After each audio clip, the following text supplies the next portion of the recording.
Hello दोस्तों, स्वागत है आपका एबीपी विशंस पर। दोस्तों, वीडियो शुरू करने से पहले हम आपसे ये विनती करते हैं कि अगर आपने अभी तक एबीपी विशंस को सब्सक्राइब न किया हो तो वीडियो को लाइक करके चैनल को सब्सक्राइब करना बिल्कुल भी मत भूले। हमें आपके साथ और आशीर्वाद की बहुत ज़रूरत है।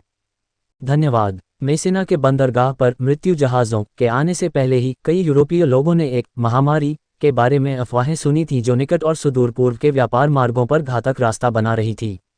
दरअसल 1340 के दशक की शुरुआत में इस बीमारी ने चीन, भारत, फारस, सीरिया और मिस्र को अपनी चपेट में ले लिया था। ऐसा माना जाता है कि प्लेग की उत्पत्ति 2000 साल पहले एशिया में हुई थी और संभवतः व्यापारिक जहाज़ों द्वारा फैली थी। हालांकि हाल के शोध से पता चला है कि ब्लैक डेथ के लिए जिम्मेदार रोगाणु 3000 ईसा पूर्व से ही यूरोप में मौजूद था। ब्लैक प्लेग के लक्षण। यूरोपियन लोग ब्लैक डेथ की भयावह वास्तविकता के लिए बिल्कुल भी तैयार नहीं थे। इतालवी कवि जियोवानी बोकाचियो ने लिखा, पुरुषों और महिलाओं दोनों में बीमारी की शुरुआत में कमर या बगल के नीचे कुछ सूजन होती है जो आम सेब के आकार की होती है, कुछ अंडे के आकार की, कुछ ज्यादा और कुछ कम, और इन्हें अश्लील नाम दिया जाता है प्लेग फोड़े। इन विचित्र सूजनों से रक्त और मवाद रिसने लगा, जिसके बाद अन्य अप्रिय लक्षण उत्पन्न हुए, बुखार, ठंड लगना, उल्टी, दस्त, भयंकर दर्द और वेदना, और फिर कुछ ही समय में मृत्यु हो गई। ब्यूबोनिक प्लेग लसिका तंत्र पर हमला करता है जिससे लिम्फ नोड्स में सूजन आ जाती है। अगर इसका इलाज न किया जाए तो संक्रमण रक्त या फेफड़ों तक फैल सकता है। काली मौत कैसे फैली? ब्लैक डेथ भयानक रूप से अंधाधुंध तरीके से संक्रामक थी। बोकाचियो ने लिखा, कपड़ों को छूना ही ऐसा लगता था कि छूने वाले को बीमारी का पता चल गया है। यह बीमारी भयानक रूप से कारगर भी थी। जो लोग रात को बिस्तर पर जाते समय पूरी तरह स्वस्थ थे वे सुबह तक मर सकते थे। ब्लैक डेथ को समझना। आज वैज्ञानिक समझते हैं कि ब्लैक डेथ, जिसे अब प्लेग के नाम से जाना जाता है, येरसिनिया पेस्टिस नामक एक बेसिलस द्वारा फैलता है। फ्रांसीसी जीव विज्ञानी अलेक्जेंडर येरसिन ने 19वीं सदी के अंत में इस रोगाणु की खोज की थी। वे जानते हैं कि बेसिलस हवा के माध्यम से एक व्यक्ति से दूसरे व्यक्ति में फैलता है, साथ ही संक्रमित पिस्सू और चूहों के काटने से भी। ये दोनों कीट मध्ययुगीन यूरोप में लगभग हर जगह पाए जा सकते थे, लेकिन वे सभी प्रकार के जहाज़ों पर विशेष रूप से घर जैसा महसूस करते थे। यही कारण है कि घातक प्लेग एक के बाद एक यूरोपीय बंदरगाह शहर में फैल गया। मेसिना पर हमला करने के कुछ समय बाद ही ब्लैक डेथ फ्रांस के मार्सिले बंदरगाह और उत्तरी अफ्रीका के ट्यूनिस बंदरगाह तक फैल गई। फिर यह रोम और फ्लोरेंस तक पहुंच गई, जो व्यापार मार्गों के एक विस्तृत जाल के केंद्र में स्थित दो शहर थे। 1348 के मध्य तक ब्लैक डेथ ने पेरिस, बोर्डो, ल्योन और लंदन को अपनी चपेट में ले लिया था। आज घटनाओं का यह भयावह क्रम भयावह तो है, लेकिन समझने योग्य भी है। हालांकि 14वीं सदी के मध्य में इसके लिए कोई तर्कसंगत व्याख्या नहीं थी।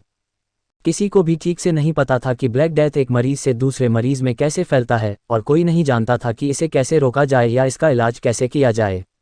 उदाहरण के लिए, एक डॉक्टर के अनुसार तत्काल मृत्यु तब होती है जब बीमार व्यक्ति की आंखों से निकलने वाली हवाई आत्मा पास खड़े और बीमार को देखने वाले स्वस्थ व्यक्ति पर हमला करती है।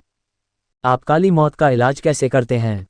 चिकित्सक अपरिष्कृत और अपरिष्कृत तकनीकों पर निर्भर थे, जैसे रक्तपात और फोड़ा निकालना। ऐसी प्रथाएं जो खतरनाक होने के साथ साथ अस्वास्थ्यकर भी थीं, और अंधविश्वासी प्रथाओं जैसे सुगंधित जड़ी बूटियों को जलाना और गुलाब जल या सिरके से स्नान करना। इस बीच घबराहट में स्वस्थ लोगों ने बीमार लोगों से बचने के लिए हर संभव कोशिश की। डॉक्टरों ने मरीजों को देखने से इनकार कर दिया, पुजारियों ने अंतिम संस्कार करने से इनकार कर दिया, और दुकानदारों ने अपनी दुकानें बंद कर दीं। बहुत से लोग शहरों से भागकर देहातों में चले गए, लेकिन वहां भी वे बीमारी से नहीं बच पाए। इसने लोगों के साथ साथ गायों, भेड़ों, बकरियों, सुअरों और मुर्गियों को भी प्रभावित किया। वास्तव में इतनी भेड़ें मर गईं कि ब्लैक डेथ के परिणामों में से एक यूरोपीय ऊन की कमी थी, और खुद को बचाने के लिए बेताब कई लोगों ने अपने बीमार और मरते हुए प्रियजनों को भी छोड़ दिया। बोकाचियो ने लिखा, ऐसा करके हर किसी ने खुद के लिए प्रतिरक्षा हासिल करने के बारे में सोचा। काला प्लेग, ईश्वर की सजा।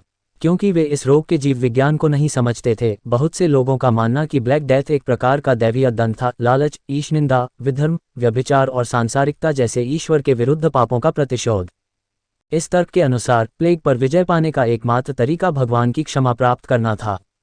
कुछ लोगों का मानना कि ऐसा करने का तरीका अपने समुदायों को विधर्मियों और अन्य उपद्रवियों से मुक्त करना था। इसलिए उदाहरण के लिए 1348 और 1349 में कई हजार यहूदियों का नरसंहार किया गया।